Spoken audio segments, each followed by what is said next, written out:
নমস্কার প্রিয় দর্শক, আপনাদের আগে প্রথমে একটা ভিডিও দেখাই। সেই ভিডিও দেখার পরে তারপর পরবর্তীতে পর্যালোচনায় অবশ্যই যাব। কাকদ্বীপ টিভিতে আপনাদেরকে স্বাগত। আপনারা প্রথমে ভিডিওটা দেখুন।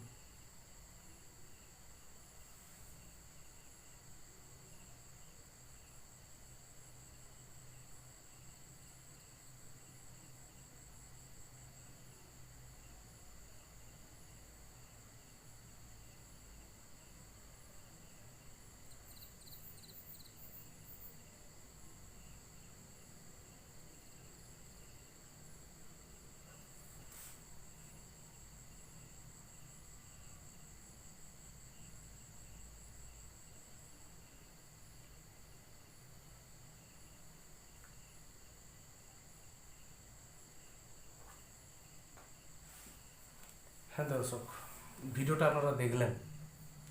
ভিডিওতে দেখা যাচ্ছে একজন বাংলাদেশি অনুপ্রবেশকারী,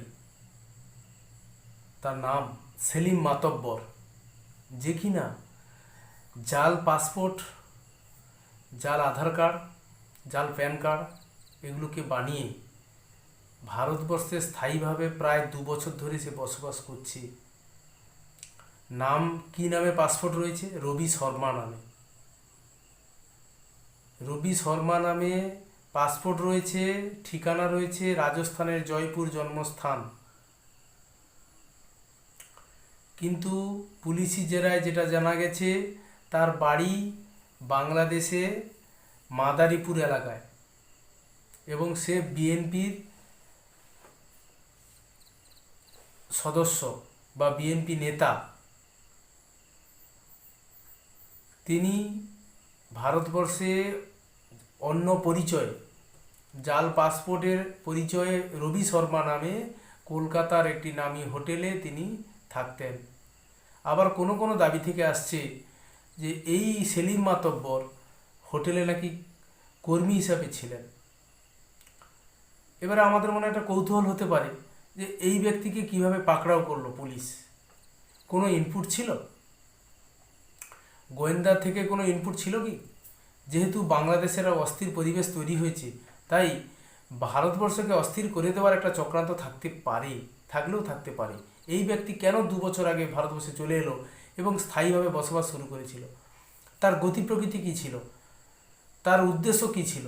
কেন ভারতবর্ষে বারবার এইভাবে অনুপ্রবেশ ঘটিয়ে তারা ভারতবর্ষকে একটা কলকাতাকে সেফ করিডোর হিসেবে মনে করছিল, যে কিছু টাকা দিলেই পশ্চিমবঙ্গে বিভিন্নভাবে জাল পাসপোর্ট, নথি এগুলোকে তারা হাসিল করতে পারে এবং তার বিনিময়ে ভারতবর্ষের স্থায়ী বাসিন্দার সঙ্গে মিশে গিয়ে ভারতবর্ষের বাসিন্দা হিসাবে থাকতে পারে।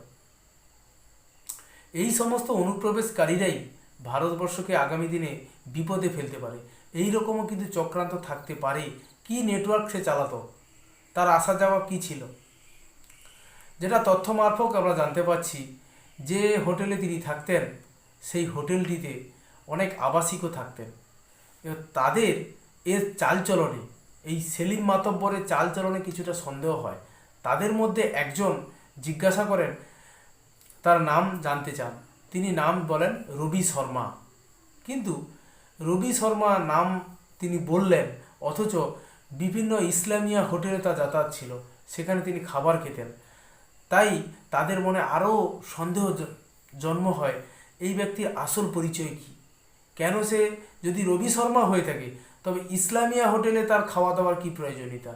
সে তো রবি শর্মা, মানে হিন্দিভাষী লোক সাধারণভাবে নর্মাল হোটেলে খাওয়া দাওয়া করবে, সে কেন ইসলামিয়া হোটেলে খাবার খেত? এই সন্দেহ থেকেই, এই ইনপুট থেকেই কিন্তু পুলিশের কাছে খবর যায় যে এই ব্যক্তির আচরণ সন্দেহজনক। এই ব্যক্তি কোনোভাবে কোনো দুষ্ট চক্রের সঙ্গে জড়িত রয়েছে। এর গতিবিধি সম্পর্কে পুলিশ কিন্তু খোঁজখবর নিতে শুরু করে। সেখানেই ব্যক্তিকে পুলিশের জালে ধরা পড়ে।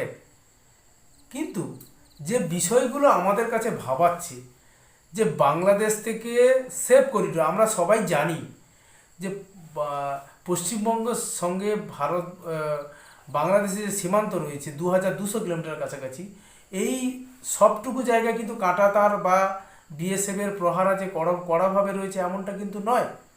অনেক জায়গায় কাঁটাতার লাগানো যায়নি, কারণ জমির অভাবের কারণে। কারণ সংশ্লিষ্ট যে রাজ্য এখানে রয়েছে, রাজ্য সরকার রয়েছে, সে যদি জমিটা না দেয় সেক্ষেত্রে কাঁটাতার দেওয়া বিএসএফের ক্ষেত্রে অসুবিধা। আর এই সমস্ত ফ্রি জোন দিয়েই কিন্তু বিএসএফের নজরদারি এড়িয়ে তারা ঢুকে পড়ছে। কিন্তু যদি এখানে কেন্দ্র রাজ্যের মধ্যে সম্পর্ক সুন্দরভাবে এগিয়ে চলতো, তবে একটি পরিন্দাও এখান থেকে আসতে পারতো না, একটি পাখিও এখানে ঢুকতে পারতো না। যেটা ঘটেছে আসামে, আসামে কেন্দ্রে রয়েছে বিজেপি সরকার, আসামে রয়েছে বিজেপি সরকার। আসামের সীমান্ত একেবারে পুরোপুরি সিল করে দেওয়া হয়েছে, কোনোভাবেই কেউ ঢুকতে পারছে না। কোনো আতঙ্কবাদী, কোনো ঘুষবাইটি বা কোনো অসৎ উদ্দেশ্যে কোনো মানুষ ঢুকতে পারছে না।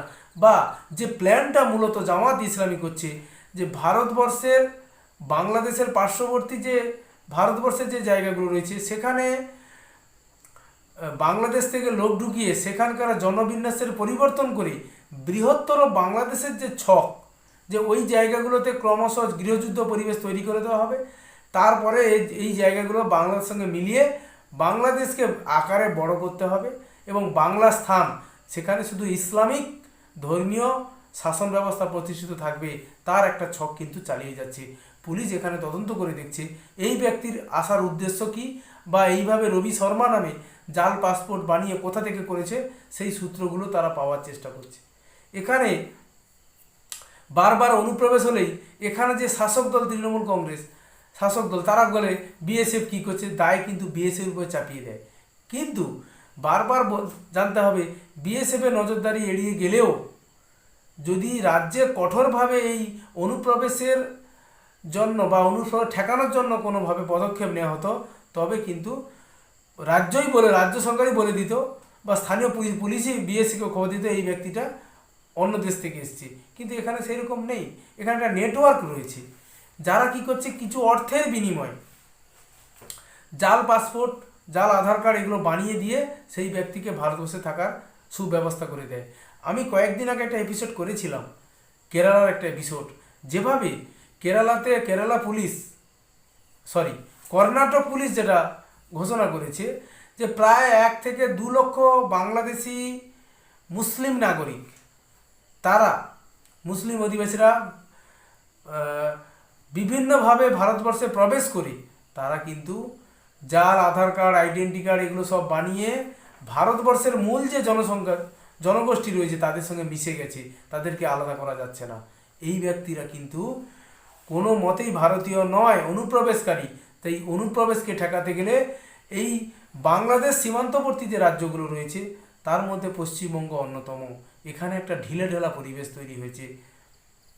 এখানে যদি বিএসএফ গুলি চালায় সেক্ষেত্রে কি বলা হয়, বিএসএফ কেন গুলি চালালো?